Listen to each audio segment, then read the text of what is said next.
Being the only amendment repealed in America's history, the amendment reversing prohibition began an era of debate and conversation over the regulations on alcohol use.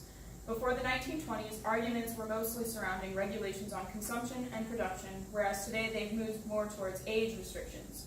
In 1984, it was mandated by Congress that all states raise their minimum drinking age to 21 by 1986, or they would lose federal funding. In the 33 years to follow, scientists, politicians, and your average citizens would discuss the benefits of lowering versus maintaining the drinking age. Today, we are going to discuss the health and crime risks lowering the drinking age would present, as well as discuss the benefits of an education program that would teach our youth about said health risks and crime risks. It is important to discuss this topic as college students because lowering the minimum drinking age would directly affect younger college students, such as incoming freshmen and even sophomores.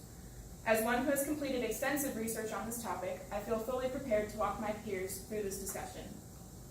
To begin, lowering the minimum drinking age would create numerous health risks.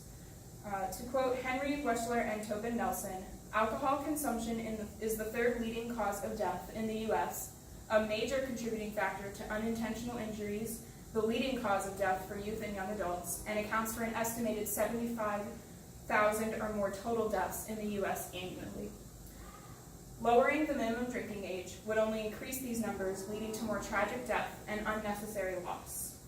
To continue,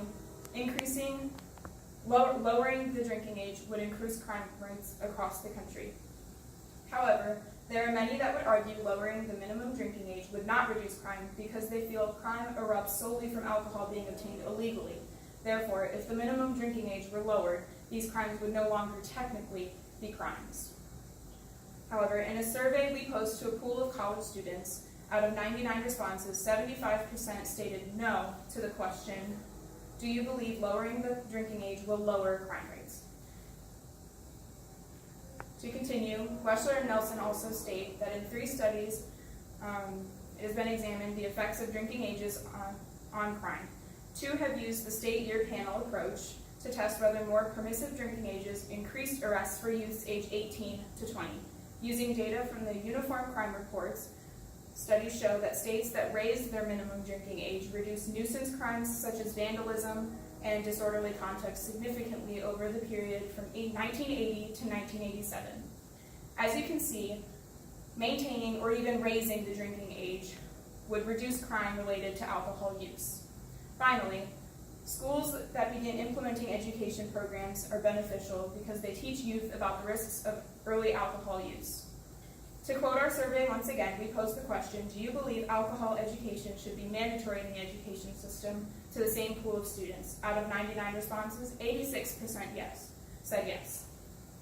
Going back to Wechsler and Nelson's article, drinking alcohol most commonly begins during adolescence, and an early initiation of alcohol use is associated with alcohol problems in adulthood. Underage drinkers drink on fewer occasions, but when they drink, they're more likely to binge drink.